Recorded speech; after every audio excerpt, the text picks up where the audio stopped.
Então, continuando aqui da lei de Coulomb.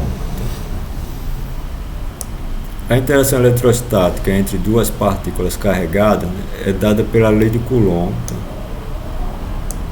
assim denominada em homenagem ao engenheiro francês Charles A. de Coulomb, de 1736 a 1806, que ele viveu, que foi o primeiro a formular.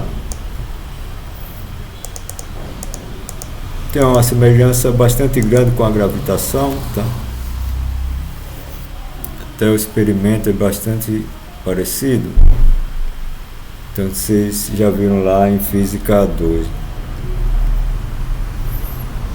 Então, a interação eletrostática, segundo a lei de Coulomb, entre duas partículas carregadas é proporcional às duas cargas, tá?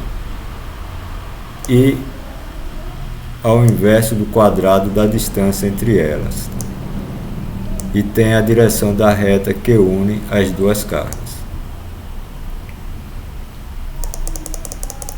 Então tem a foto aqui do Charles Coulomb e tem aqui do aparato dele aqui. Então tem aqui, não sei se dá para ver a haste com as duas bolinhas. Ou a haste aqui tem um fio. Aqui eu posso colocar outra bolinha aqui próximo, carregada, tá? Veja que ela é isolada por essa parte de vidro, devido à questão do ar no ambiente. E aqui é um esboço do mesmo experimento. Então esse é o mesmo método que utiliza que se chama de balança de torção. Isso aqui, que é o mesmo utilizado por Cavendish. E não foi ele que criou essa balança, foi um filósofo, não me lembro agora o nome dele, mas ele usou para a gravitação. No lugar de cargas, ele colocou massas aqui, o bastão com a massa gira, esse fio torce, usa lá as propriedades de torque, quando há o equilíbrio, né, ele calcula a força, né, quando essa força aqui faz esse bastão girar, né, você lembra lá de torque, né, depende dessa distância aqui ao centro até o fio, né, da bolinha até ao fio, né. Então se calcula o torque, que é R vetor F, né. E como está no equilíbrio, se compara com a torção desse fio também, que tem um fator que se calcula esse ângulo de torção aqui desse fio. Tem um espelhinho, né, do Cavendish tem um espelhinho que ele girava e ele tinha uma luneta e ele via esse ângulo de torção. Não vou entrar em detalhes, né, porque isso aí é de física 2, né, eu não vou cobrar isso, né, só é o mesmo método, né, se quiser você revisa lá de gravitação. Então, matematicamente, a força, né, a expressão matemática dessa lei de Coulomb, né, traduzindo essa lei aqui de palavras para a matemática, é essa equação aqui. A força entre as duas cargas é proporcional ao produto entre as duas cargas dividido pelo quadrado da distância entre as duas cargas. R é a distância entre as duas cargas, tá?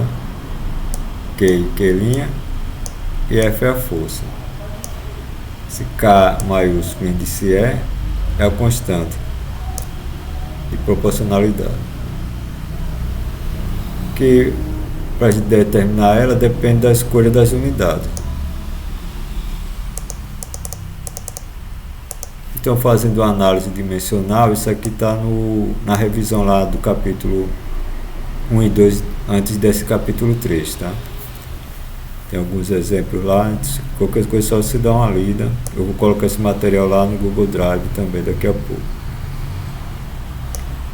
Então a unidade de força, quando eu coloco aqui a grandeza física entre colchetes, é que eu estou falando da unidade dela. Eu coloco todas as grandezas aqui entre colchete, porque significa que eu estou fazendo análise dimensional. Se tiver um número puro ele não tem unidade, então eu desprezo ele. Então aqui tem a unidade de força, aqui é igual a unidade dessa constante vezes unidade de carga, aqui duas vezes, Q', dividido pela unidade de distância ao quadrado. Então eu rearrumo os termos como se fossem números, né? E fica a unidade da constante vai ser igual a unidade da força vezes a unidade da distância ao quadrado dividido pela unidade de carga ao quadrado. A unidade de força é o newton, a unidade de comprimento é o metro, mas a unidade de carga eu ainda não defini. Então a unidade dessa constante da força elétrica, né, da força de Coulomb, ainda depende de eu definir aqui a unidade de carga. Então vamos guardar aqui essa equação para depois a gente botar ela.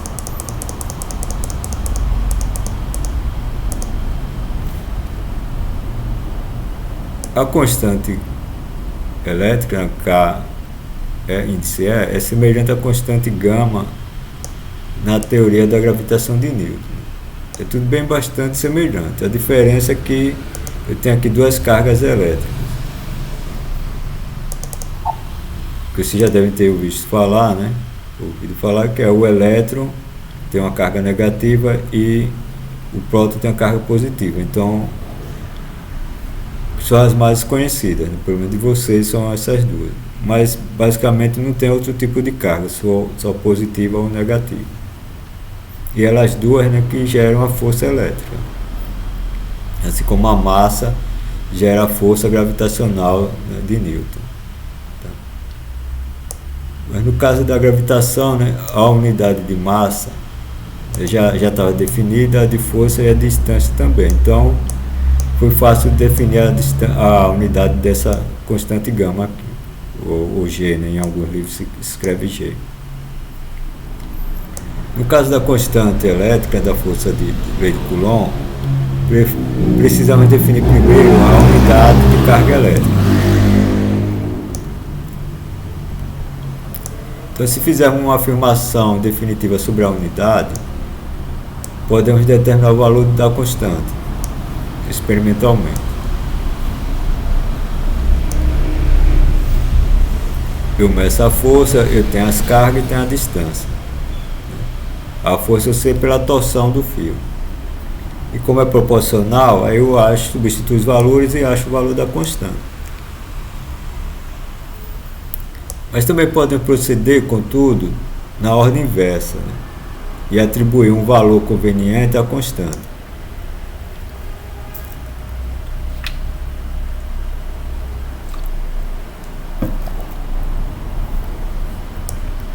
Fixando dessa maneira a unidade de carga. Então, usando o sistema internacional MKSC, né, é o sistema metro, quilograma, segundo e coulomb, que seria a unidade de carga, eu já estou antecipando, em homenagem ao Coulomb, que escreveu a lei de Coulomb. Nós podemos fixar o valor de K, da constante, como sendo esse valor aqui, 10 a menos 7 vezes a velocidade da luz ao quadrado. Então ele é 8,9874 vezes 10 a 9, ou aproximando, fica 9 vezes 10 a 9, que é mais prático de trabalhar, 9 vezes 10 a 9. Então assim a lei de Coulomb fica dessa forma aqui. A força é igual a 9 vezes 10 a 9 vezes o produto das duas cargas dividida pela distância entre elas ao quadrado. Então, uma vez fixado o valor da constante, né,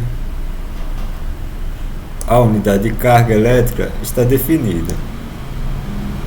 Então, essa unidade é chamada de 1 coulomb e é representada pelo símbolo C maiúsculo.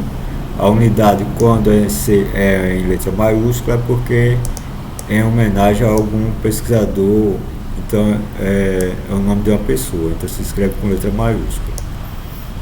Por exemplo, Newton, N maiúsculo, já está aqui, unidade de força, e assim por diante. O Joule é de energia, né, em homenagem ao Joule, e assim por diante. Então, por isso, podemos estabelecer a definição seguinte para o Coulomb. O Coulomb é a carga que, quando colocada no vácuo, né, veja que esses experimentos, né, eles tentam fazer o mais isolado possível. Tem a redoma de vidro ali. O vácuo é você tirar o ar. O vácuo seria o nada. Então, entre as cargas, o ideal é que não tivesse nada, absolutamente nada. Isso seria o vácuo. Lógico que isso não é perfeito, né? Não é, experimentalmente eles não conseguem o vácuo perfeito, mas eles conseguem. Isso é muito importante nesses experimentos, né? Fazer um vácuo razoável, né? Aceitável, né? Não pode ficar partículas, né? O ar, por exemplo, são partículas, né? A gente respira partículas, a gente respira o oxigênio, né? Que a gente respira do ar. Então, esse oxigênio é uma partícula, então ela interfere nessas medidas. Então, eles tentam fazer o que? O que eles chamam de vácuo, é eliminar todas essas partículas para não interferir no experimento. Então, quando colocado no vácuo, né? Ou seja, quando eliminadas as partículas possam interferir nessa medida, a 1 metro, né, de uma carga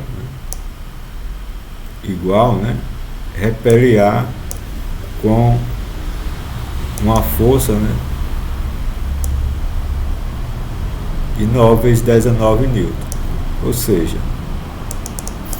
se eu boto aqui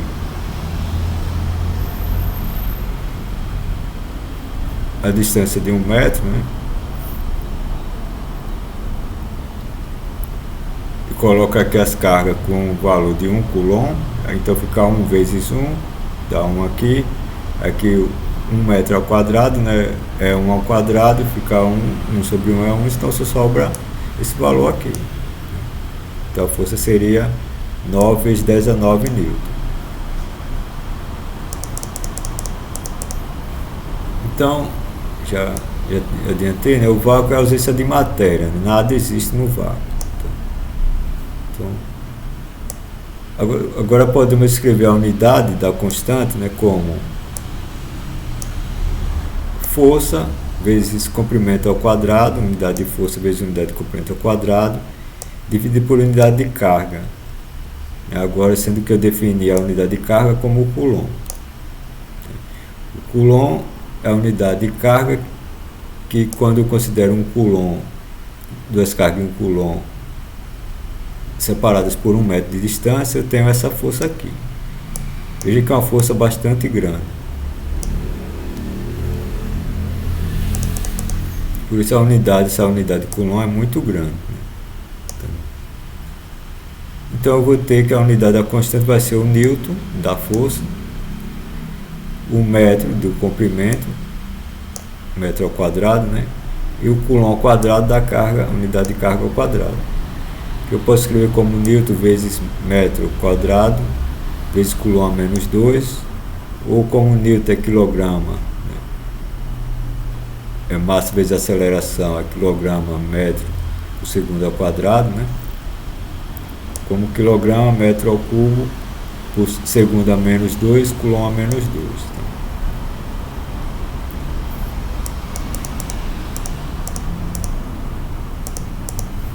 Por razões práticas, né, é mais conveniente expressar essa constante como 1 sobre 4 π epsilon 0. Π é o número π e epsilon 0 é uma constante física chamada permissividade elétrica no vácuo. Vocês verão mais na frente. Né? Então, de acordo com o valor fixado para essa constante, né, o valor da permissividade elétrica, né, é só inverter aqui, escrever a permissividade em função de K.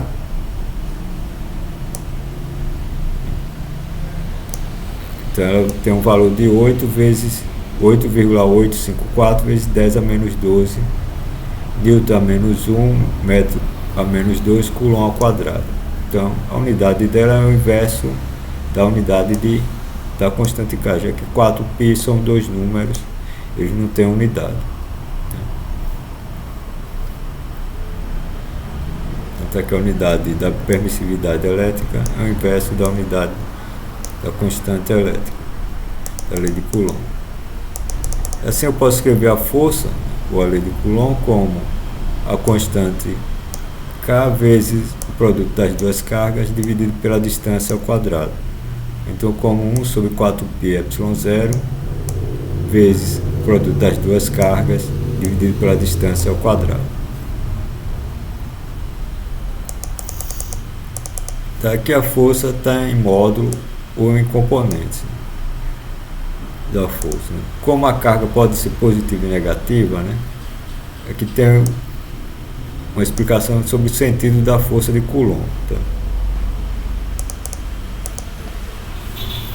Então, os sinais das cargas dão sentido da força de Coulomb. Tá? Nós vimos o que? Que a força ela tem a direção da reta que une as duas cargas. Tá? Então, se você bota uma das cargas na origem, né, você vai ter um vetor unitário saindo dessa origem, né, saindo de uma das cargas. Tá? Então, dependendo do sinal das cargas, né, essa força pode ter o sentido desse vetor unitário aqui saindo de uma das cargas, você coloca na origem, ou pode ter sentido contrário. Por exemplo, se as duas cargas têm mesmo sinal, positivo ou negativo, então isso aqui, o produto delas é positivo. Então isso aqui tem o mesmo sentido, a força do unitário, tá, na direção das duas cargas. Se uma das cargas é positiva e a outra é negativa, esse produto é negativo, então fica um menos aqui, e a força vai ter sentido contrário a esse vetor unitário E.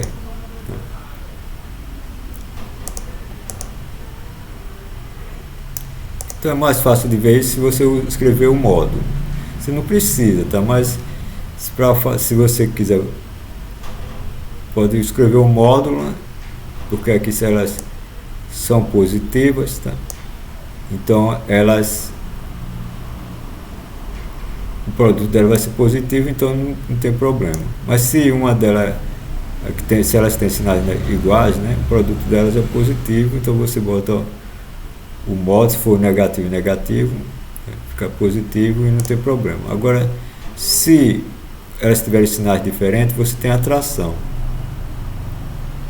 Então a força vai ser sentido contrário ao unitário E.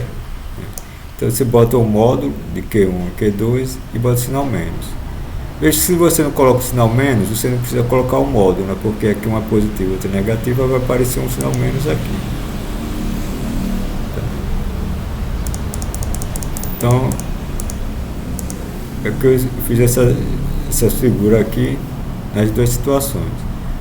Quando elas têm sinais contrários aqui do lado esquerdo, por exemplo, coloquei a origem aqui na carga positiva, aí tem o unitário R saindo dela. Então a força, carga positiva vezes carga negativa é negativa, então a força tem sentido contrário ao unitário R. Então a carga positiva aqui está puxando essa carga negativa para perto dela, e o unitário aqui R está saindo aqui da origem na direção do vetor R, do eixo R, e que é a reta que passa pelas duas cargas. Mesma coisa se a carga aqui for negativa, se eu botar a origem nessa carga negativa, o vetor unitário R sai dela na direção do eixo R, da reta que passa pelas duas cargas. A força é atrativa, então a carga negativa vai atrair a carga positiva e a força vai ter sentido contrário ao unitário R. Mas se as duas cargas são iguais, positiva ou negativa, as cargas se repelem, né? Então eu tenho aqui, se eu colocar a carga positiva aqui na origem, aí tem um vetor unitário saindo da origem aqui na direção R. Mas as cargas se repelem, então essa carga vai afastar essa dessa. Então a força aqui está afastando a segunda carga positiva da outra. Então a força e o unitário R tem o mesmo sentido. Já que mais vezes mais é mais, né? E aqui também tem cargas negativas iguais. Então eu boto uma na origem e coloco aqui o unitário R. Como elas se repelem, a força que vai afastar a carga negativa da outra. Então o unitário R tem o mesmo sentido da força, que vem também de menos vezes menos é mais, né? Então o unitário R e a força têm o mesmo sentido. Então aqui, ou você escreve assim, ou você escreve assim, se houver repulsão, né? Se as cargas forem iguais, ou você escreve assim, com menos aqui, se as cargas forem negativas. Ou então você simplesmente bota os sinais aqui das duas cargas e você vai ter a direção correta da força. Você se preocupa com o módulo.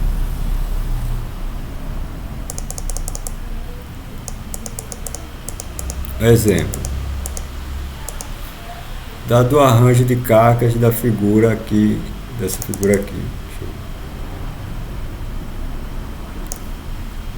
Aqui eu tenho a carga Q1 e a carga Q2. Eu tenho a carga Q3. A carga Q1 e Q3 tem sinais positivos. Então eu quero a força resultante que as cargas Q1 e Q2 fazem sobre a carga Q3. Imagine que elas estão presas, estão fixas. Então a distância delas é essa aqui.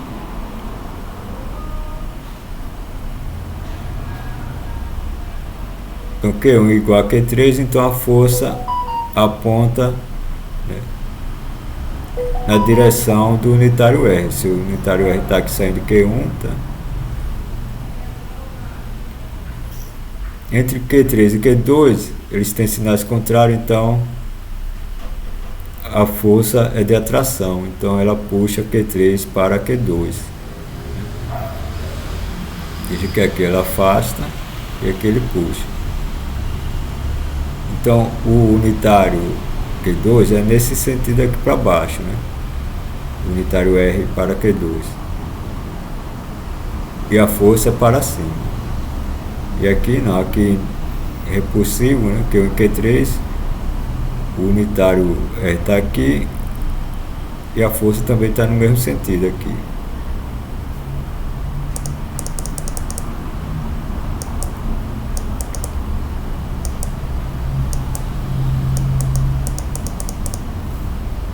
Então ele deu a informação aqui das cargas.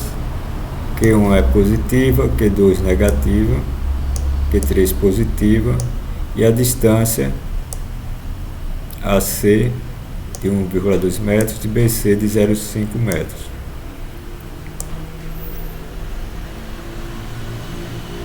Então AC 1,2 metros e BC 0,5 metros. Aqui B, C e aqui A.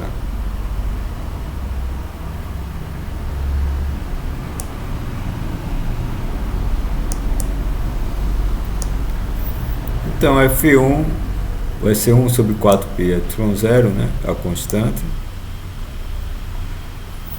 Vezes a carga 1, vezes a carga 3, dividido pela distância, que eu chamo aqui de R1, ao quadrado, vezes o unitário x, eu considerando aqui o eixo x aqui na horizontal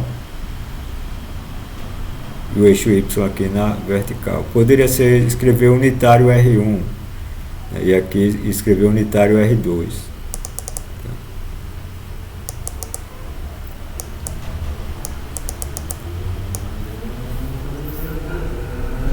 Então, se eu pego só esse valor aqui sem um vetor unitário, tem a componente da força. Veja que eu não coloquei módulo.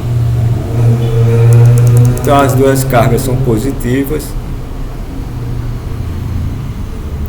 Coloco o valor das cargas aqui, a distância entre elas ao quadrado, vezes 1 sobre 4πε0. 1 sobre 4πε0 é 9 vezes 10 a 9. Eu multiplico aqui as cargas, as potências de 10 aqui são iguais, é uma potência de 10, então 10 a menos 6. 1,5 vezes 0,2 é 0,3. 1,2 ao quadrado é 1,44. Então eu fico com 9 vezes 10 a 9 vezes 0,3 vezes 10 a menos 6 dividido por 1,44.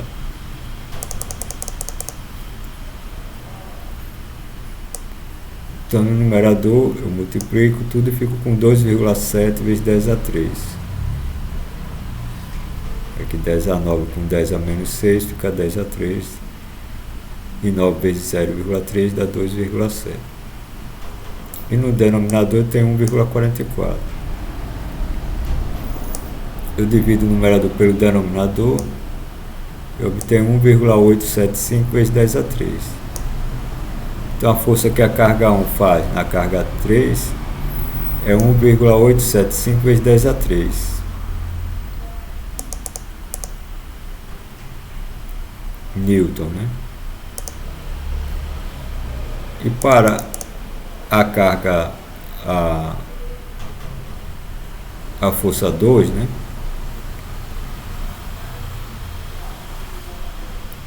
Eu coloquei um sinal menos aqui, mas eu já coloquei a direção do eixo Y, que ela aponta aqui para a direção positiva do eixo Y.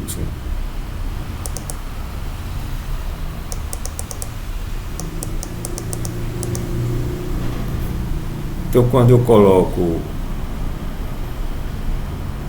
calculo essa expressão aqui, ela vai me dar negativa para a força ficar na direção do eixo Y. Talvez não tenha sido uma boa ideia, né? Talvez fique meio confuso. Mas depois eu faço outros exemplos. Acho que não ficou. Vai dar, já está correto pela figura, né? Eu já coloquei aqui o sentido correto pela figura. F2 está apontando na direção Y, né? Então, eu tenho que ter esse menos aqui porque eu não botei o módulo e Q2 é negativo. Ou Q3, deixa eu ver aqui. Q2, né? Q2 é negativo, Q3 é positivo.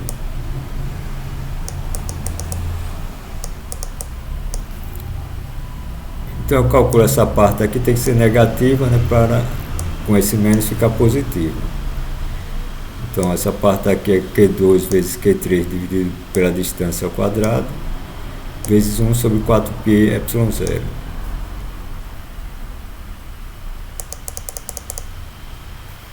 Coloco os valores aqui.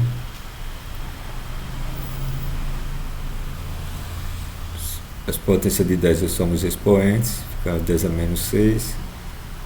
1 sobre 4πε0 é 9 vezes 10 a 9. 0,5 vezes 0,2 é 0,1 e tem um menos aqui da carga 2. Isso aqui.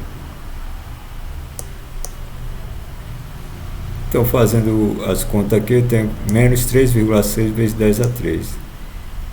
Então, o F2 vai ser menos 3,6 vezes 10 a 3 newton.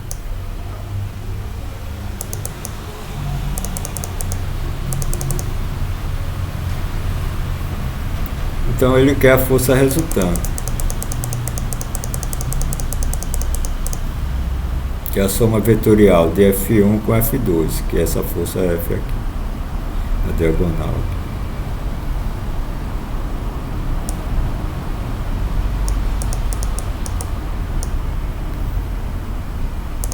Então F1 na direção X, positivo, e F2 na direção Y,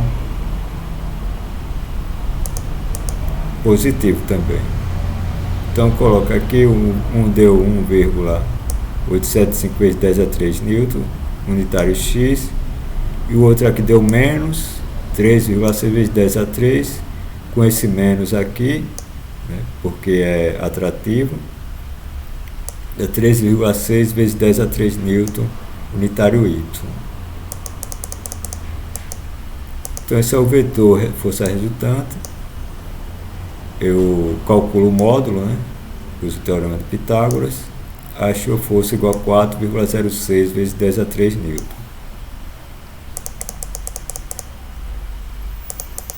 Se eu quiser achar o ângulo, né? Esse ângulo aqui que é a força resultante faz com a horizontal.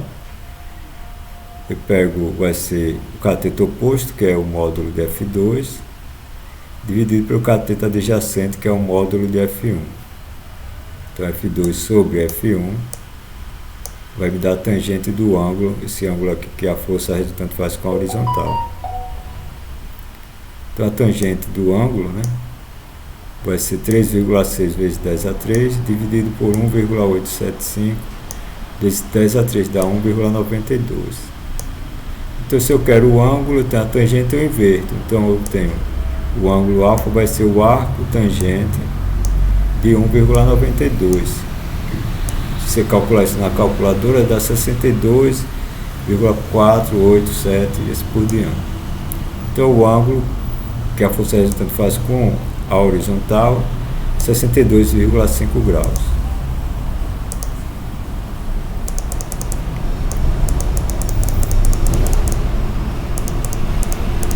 Alcance da força de Coulomb. A força de Coulomb, ela depende apenas da distância entre as partículas e somente é zero quando a distância vai para o infinito, né? Ela diminui, né, com o inverso da distância, né? Então quanto maior a distância, menor a força. Então quando eu tomo o limite que a distância R vai para o infinito da força, eu tenho que o limite de 1 sobre R ao quadrado quando R tende a infinito e isso é zero. Então o limite da força quando a distância vai para infinito é zero. A força vai para zero. Por outro lado, quando a distância vai para zero, né, a força vai para infinito. Então isso é uma singularidade. Então, a força de Coulomb tem uma singularidade na origem, né? A força tende para o infinito quando R é igual a zero. Para isto acontecer, teríamos que ter duas cargas ocupando o mesmo ponto no espaço, o que é impossível, né? Então o limite da força de Coulomb quando R tende a zero, né, é igual ao limite de 1 sobre R ao quadrado quando R tende a zero. Esse limite vocês viram lá em cálculo 1, né? Tende para o infinito. Então fazendo o gráfico, né, fica mais fácil de visualizar. Então está aqui a força de Coulomb. Coloquei duas cargas de 1 Coulomb. E você vê quando R cresce, a força diminui rapidamente. Ela vai ser zero lá no infinito. Aqui está dividida a força pela constante, tá? Para facilitar. E quando a distância vai para zero, a força cresce rapidamente e vai lá para o infinito. Então esses são os dois limites da força de Coulomb.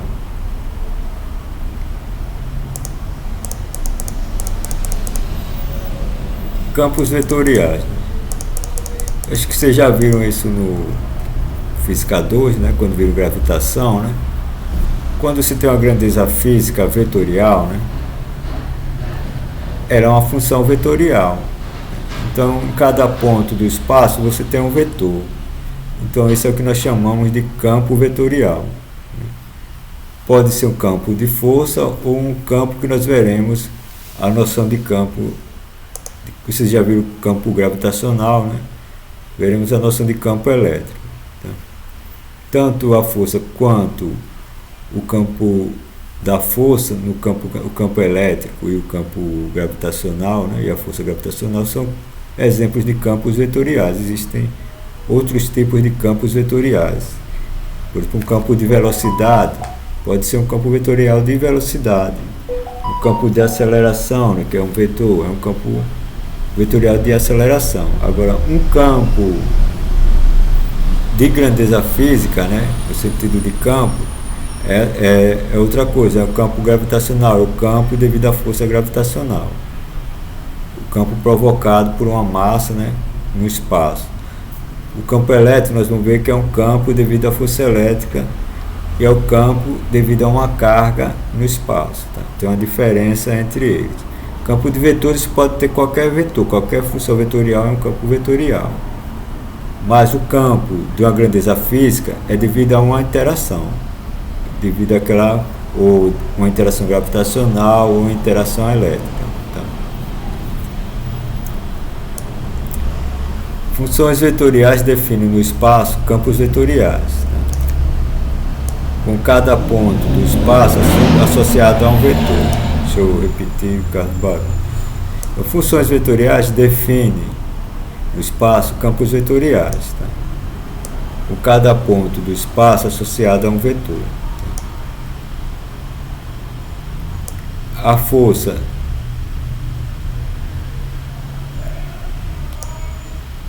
faltou uma concordância aqui verbal. A força gravitacional, né?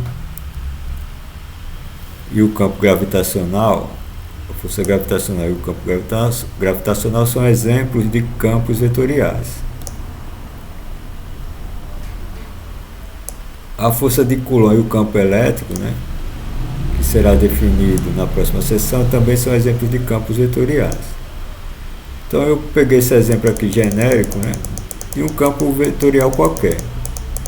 Então, aqui no plano, né, em cada ponto aqui do espaço desse plano, você tem um vetor, né. Aqui está aqui só para você visualizar, mas cada ponto tem um vetor. Então, esse plano ficaria cheio de vetores.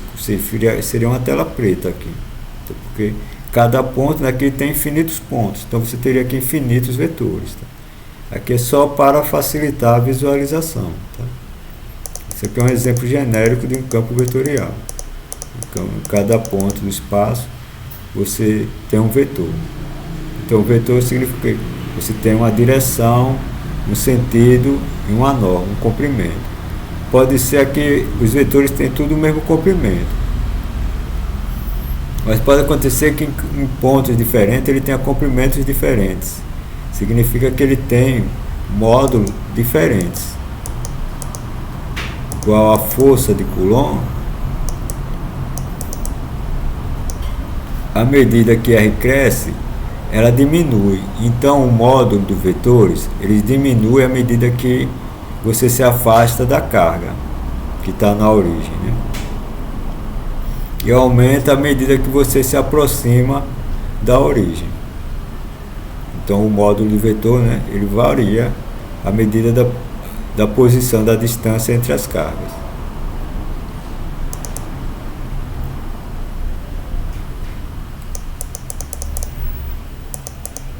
Então, campo elétrico. Qualquer região onde uma carga elétrica experimenta uma força é chamada de campo elétrico. A força é devida à presença de outras cargas naquela região. Então, assim como uma massa, né, modifica o espaço em volta, que a gente diz que ela cria um campo gravitacional em volta dela, né? Quando colocou outra massa próximo naquela região, essa massa, que a gente chama de massa teste, ela sente uma força gravitacional devido ao campo criado pela outra massa. Mas isso é recíproco, né? As duas massas criam um campo. Então, por isso que uma atrai a outra. No caso do eletromagnetismo, né, da interação elétrica, né, você tem um campo de duas cargas, de uma carga quando é positiva e a outra é positiva, então tem um campo que repele a outra carga e ao mesmo tempo, se a carga teste for negativa, ele atrai a carga negativa, então ele depende da outra carga, né? Então a gente não pode dizer assim se a carga ou a massa ela criou um campo, né? A gente só sabe se tem um campo se a gente colocar outra massa na região do espaço. No caso da carga, né, dependendo do tipo de carga, né, do sinal, né, você tem uma carga positiva na região do espaço, coloca outra carga positiva, né, o campo ele tem sentido diferente, então ele vai repelir, né, vai provocar uma força que vai repelir a outra carga positiva. Mas se eu coloco uma carga negativa, ele vai atrair, vai puxar a carga negativa para próximo dele. Essa diferença entre gravitação e magnetismo e eletromagnetismo, força elétrica, né? Eletromagnetismo nós veremos a seguir quando nós vamos ver a interação elétrica, depois a interação magnética. Então, uma carga Q colocada numa região do espaço, né, um ponto P,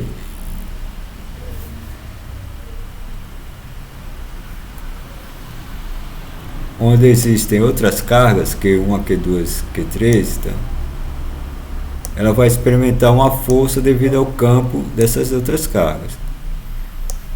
Mas as outras cargas também experimentarão uma força devido a essa carga, né? Essa é uma questão de referência. Então tem a figura aqui. Eu tenho uma carga aqui, por exemplo, na origem, e tenho três cargas aqui, Q1, Q2 e Q3. Cada uma dessas três cargas provoca uma força na carga Q aqui. Se Q é positiva, né, Q2 atrai a carga Q.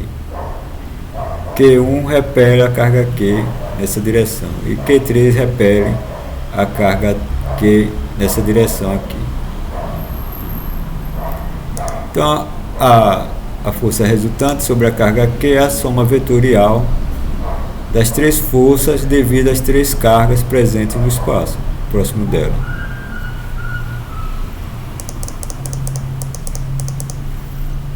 Então a força resultante é a soma vetorial da força devido à carga 1, mais a força devido à carga 2, mais a força da carga 3, e assim por diante se tiverem mais cargas. Então vai ser 1 sobre 4πε0 Q1 vezes Q dividido por R1 ao quadrado, unitário o R1, mais 1 sobre 4πε0 Q2 vezes Q, R2 ao quadrado, unitário o R2, e assim por diante, com todas as cargas. Então eu posso colocar a carga Q em evidência de forma que a força resultante vai ser proporcional à carga Q.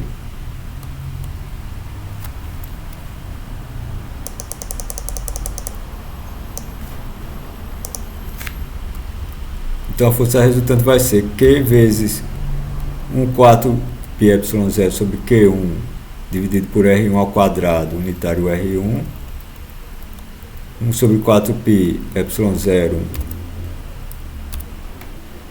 vezes Q2 sobre R2 ao quadrado, unitário R2, e assim por diante, com todas as cargas presentes.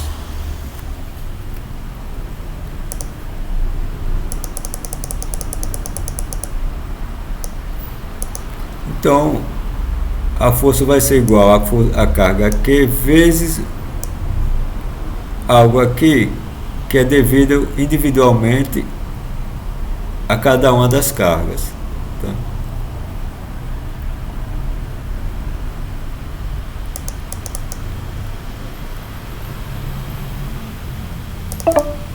Então, uma carga aqui colocada no campo elétrico de outras cargas sofre uma força proporcional à própria carga. Esse campo elétrico ele é resultante individualmente de cada carga. Então podemos também dizer que as outras cargas sofrem uma força proporcional à carga Q devido ao campo elétrico da carga Q. Então essa é recíproca. Uma carga sofre o efeito da outra. Assim podemos definir o campo elétrico como a intensidade de campo elétrico num ponto é igual a força por unidade de carga colocada nesse ponto. E é representada pelo símbolo E, pela letra E maiúscula.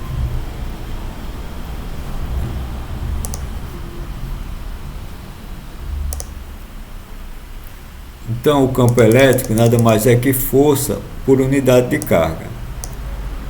Então, o campo elétrico resultante vai ser a força dividido pela carga Q. Então, vai ser o campo elétrico da carga Q1 mais o campo elétrico da carga Q2 mais o campo elétrico da carga Q3. Então, o campo elétrico resultante vai ser a soma do campo elétrico das cargas presentes. E a força resultante vai ser a carga vezes o campo elétrico resultante, que é a carga vezes o campo elétrico de cada uma das outras cargas presentes.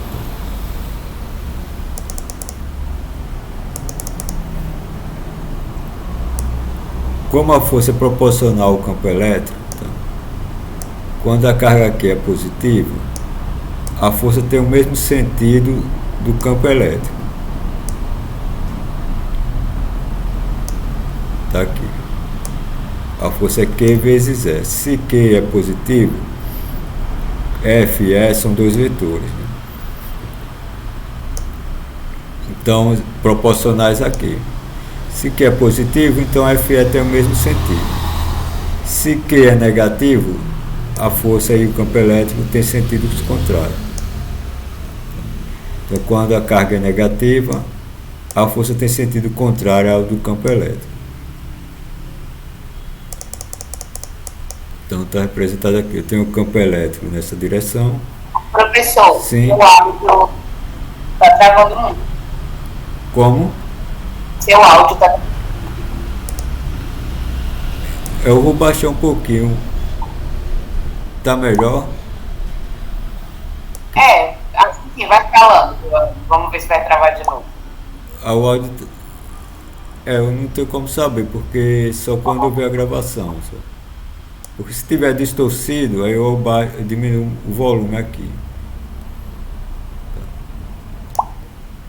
Então, o campo elétrico aqui, nessa direção aqui, então a força vai ter a mesma direção, o mesmo sentido do campo elétrico, se a carga é positiva. Se a carga for negativa, ela vai ter sentido contrário ao do campo elétrico.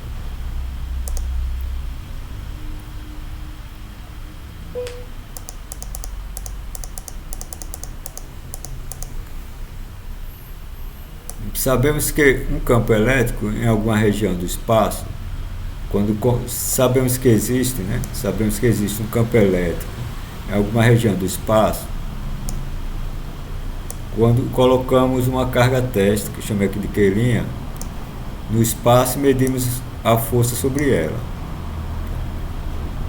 Então a força é o que? 1 sobre 4π ε0. Q' é a carga teste vezes a carga que está criando o campo, dividido pela distância entre elas ao quadrado vezes o unitário E. Então a força vai ser a carga teste,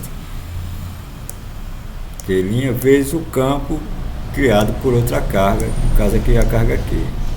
Então a força vai ser Q' vezes o campo elétrico criado pela carga Q. Assim, a carga teste Q' sente o campo elétrico é criado pela carga Q. Então, o campo elétrico devido à carga Q é o que? 1 sobre 4π ε0 Q sobre R ao quadrado vezes o unitário E. está na direção da reta que une as duas cargas. Então o campo elétrico é o que é a força dividido por carga, né, por unidade de carga, dividido pela carga testa. Então o campo elétrico da carga Q. A unidade de campo elétrico é a unidade de força dividido por unidade de carga. Então vai ser unidade de força é o Newton, unidade de carga nós determinamos como Coulomb. Então vai ser Newton vezes Coulomb a menos 1. Sentido do campo elétrico. O campo elétrico é proporcional à carga que eu cria, a carga Q. Se Q é positivo, então o campo elétrico tem o mesmo sentido do unitário R que sai da carga Q.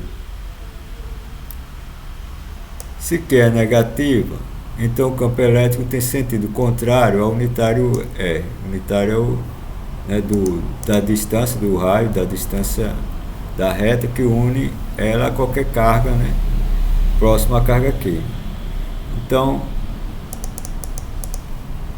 se eu desenhasse aqui o unitário R aqui, ele estaria saindo, né, da carga Q, sempre saindo da carga, né? Então, se a carga é positiva, o campo elétrico tem o mesmo sentido, aqui é o campo elétrico, essa seta aqui são vetores representando o campo elétrico, tem o mesmo sentido do unitário R. Então, como o unitário R é saindo da carga, então o campo elétrico da carga positiva é saindo da carga positiva. Já na carga negativa, né, o unitário R é saindo da carga. Mas com a carga é negativa, né, o campo elétrico tem sentido contrário, né, ao do unitário R. Aqui. O campo elétrico, o sentido dele depende do sinal da carga. Se for positiva, o campo elétrico tem o mesmo sinal do unitário R. Então,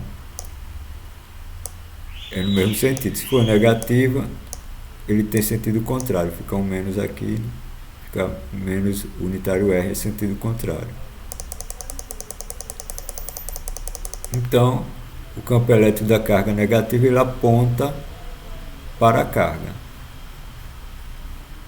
No sentido contrário, o unitário R sempre saindo da carga, né, considerando essas cargas na origem.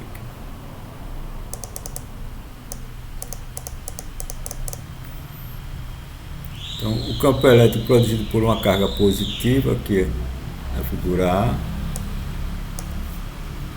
e por uma carga negativa, aqui na figura B.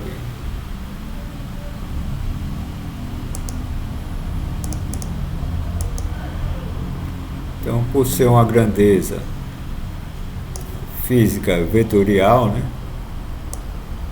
o campo elétrico é um campo vetorial no espaço em torno da carga que eu crio. Então, esses vetores aqui representam o campo vetorial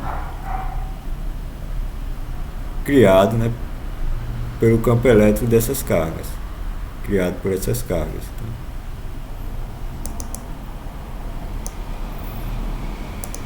Essa figura aqui, ela mostra, tá, essas flechas aqui saindo das cargas, tá, são linhas de força. Tá. Então, qualquer carga que eu colocar aqui, ligando essas linhas de força, sofre uma força devido a essa carga aqui no centro. E os vetores do campo elétrico, né, criado por essa carga, são tangentes a essas linhas de força. E como ela depende apenas da distância, né, isso aqui você pode considerar em duas dimensões como circunferência, ou então em três dimensões como esfera, superfície esférica. Né? Por quê? Porque elas têm a propriedade de serem a mesma distância até o centro. Então, se a carga mais está no centro, a força, ou o campo elétrico aqui, nesse círculo aqui, ou nessa casca esférica aqui, né, dependendo de como se considere, vai ser a mesma em cada uma dessas aqui. tanto para carga positiva quanto negativa. Nós veremos depois o potencial elétrico, né? Então essas superfícies também representam superfícies de mesmo potencial e são chamadas superfícies equipotenciais do campo elétrico. Tá?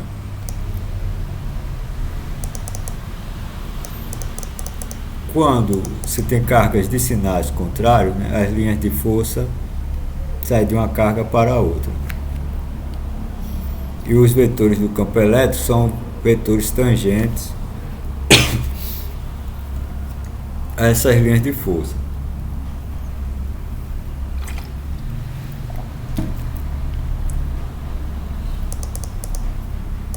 Por exemplo, aqui o campo resultante, né, dessas duas cargas aqui é tangente a essas linhas de força. Tem aqui o campo devido à carga positiva, que é 1, e o campo devido à carga negativa é 2. E nesse ponto P aqui. A resultante desse vetor aqui que é tangente a essa linha de força aqui. Isso para a carga de sinais contrários. Para cargas de sinais iguais, né, como se as linhas de força, né, se repelissem. Né? Então você tem aqui o vetor tangente, essa linha de força aqui. O vetor campo devido à carga 1 aqui e o vetor campo elétrico devido à carga 1, 2 aqui. E a resultante é tangente à linha de força. Essas linhas tracejadas são curvas equipotenciais, de mesmo potencial. Nós veremos potencial elétrico mais à frente.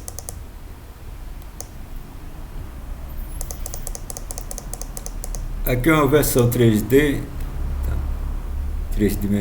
tridimensional, né, do campo elétrico. No caso aqui eu usei coordenadas cartesianas, x ao quadrado mais y ao quadrado, então a distância, considerando a carga no centro, né, a distância de qualquer ponto até a carga que está no centro do plano, para uma carga de 1 coulomb. Veja que eu tirei a origem, o x aqui começa de 0,2, o y passa pelo ponto 0, mas o x eu não coloquei 0, por causa da singularidade. Então, quando x igual a 0, y é igual a 0, isso aqui tem uma divisão por 0, então isso aqui vai para infinito. Como a carga é positiva, então ele vai para mais infinito. Se a carga fosse negativa, ele iria para menos infinito, então esse pico aqui seria para baixo.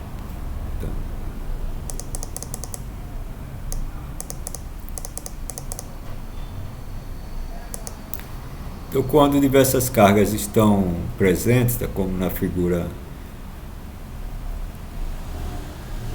anterior, que eu mostrei mais 3 cargas, né? O campo elétrico é a soma, né, do campo de cada carga individual. Ou seja, ele é uma somatória, né, do campo de cada carga, né? Então vai ser 1 sobre 4πε0 somatório de QI sobre RI ao quadrado unitário URI, com I aqui ele variando de 1 até o número de cargas. Poderia escrever aqui igual a 1 até o número de cargas, no caso o N aqui que eu coloquei. Isso pode ser 10, 100. Então dizemos que neste caso a distribuição de carga é discreta. Se a distribuição de carga é contínua, né, a somatória se torna uma integral. Tá? Então a gente substitui a somatória por uma integral e integra, tá, no infinitésimo de carga do volume. O volume pode ser de uma linha de carga, de um plano de carga, tá? Então ele tem uma densidade, aqui no caso ρ, igual a carga por volume, seria a densidade, né, volumétrica de carga. Pode ser uma densidade linear ou superficial. Então aqui tem um elemento de volume de carga, eu calculo para cada elemento, eu integro, né? Então eu somo cada elemento desse de carga, eu calculo a força que ele faz num ponto P qualquer.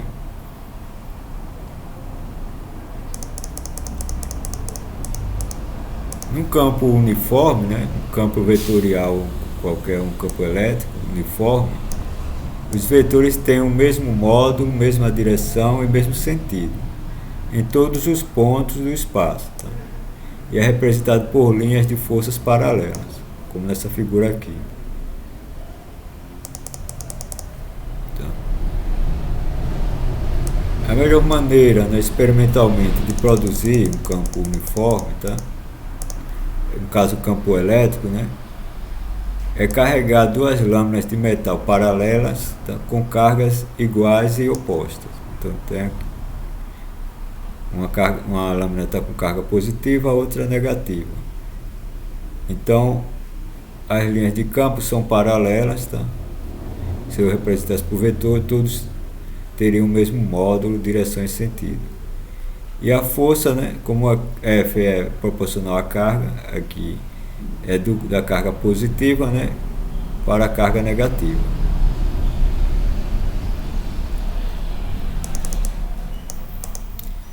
Eu vou parar por aqui, tá? Tem um exemplo aqui, eu vou colocar o material lá. Interromper.